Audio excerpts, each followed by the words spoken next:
Assalamualaikum warahmatullahi wabarakatuh.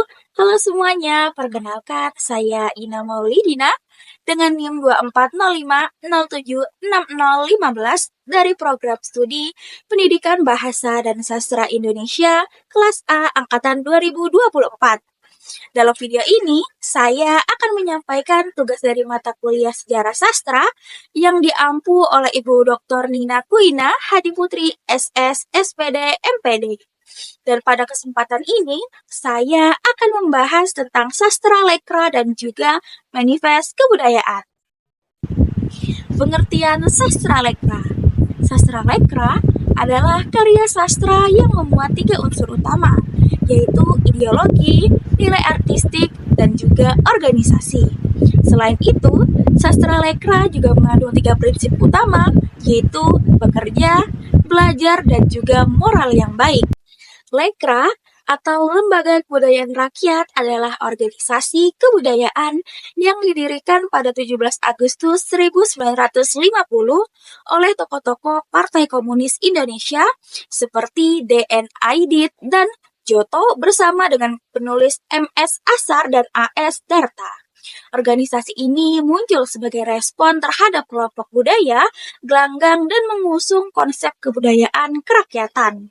Slogan utama yang diusung oleh sastrawan lekra adalah bahwa sastra harus mengabdi pada kepentingan rakyat dan juga revolusi. Selanjutnya, peran lekra dalam karya sastra di Indonesia. Lekra memiliki pengaruh besar terhadap perkembangan sastra di Indonesia dengan memperkenalkan ideologi kebudayaan berbasis Marxisme, dan fokus utamanya adalah perjuangan kelas, kehidupan rakyat, dan kritik sosial. Berikut beberapa peran penting lekra dalam sastra Indonesia. Yang pertama, mendorong realisme sosialis. Yang kedua, menciptakan sastra militan dan berideologi. Yang ketiga, menjadi oposisi terhadap manifest kebudayaan. Yang keempat, mengembangkan jaringan sastra dan media. Yang kelima, meninggalkan dampak pasca 1965. Selanjutnya, tujuan Manifesto Kebudayaan. Manifesto Kebudayaan bertujuan untuk menyeimbangkan serta mengurangi dominasi kelompok kiri dalam dunia seni dan juga sastra. Selain itu, gerakan ini juga bertujuan untuk yang pertama, menyatukan para seniman dan budayawan di Indonesia. Lalu, yang kedua, yaitu mengusung konsep kebudayaan berbasis humanisme universal. Lalu, yang ketiga, yaitu memperjuangkan kondisi manusia yang lebih baik tanpa harus tunduk pada ideologi partai tertentu. Lalu yang keempat, yaitu menjaga kebebasan berekspresi agar tetap autentik dan tidak dipolitisasi. Hubungan sastra lekra dan manifesto kebudayaan. Pada periode 1950-an hingga awal 1960-an, lekra dan manifest kebudayaan berada dalam konteks politik dan kebudayaan yang saling bertentangan.